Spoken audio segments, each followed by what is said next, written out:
ఎందుకు సెన్సిటివ్‌గా మారుతుందంటే ఇప్పుడు చెప్తున్నాను. ఇప్పుడు చూడండి ఇది అంగము.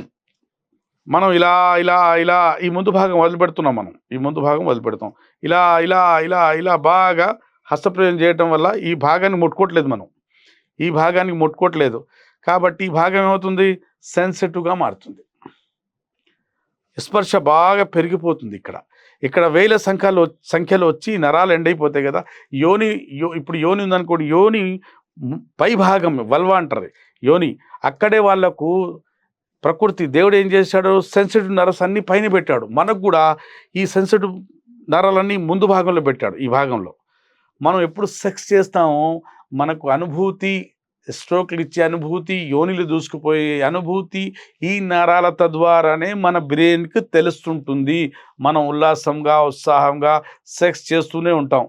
అది నార్మల్ ఉన్నంతసేపు మనం సెక్స్ చేయగలుగుతాం. అది అతిగా స్పర్శగా మారినప్పుడు వీర్యము తన్నుకుంటూ బయటకు వస్తుంటుంది.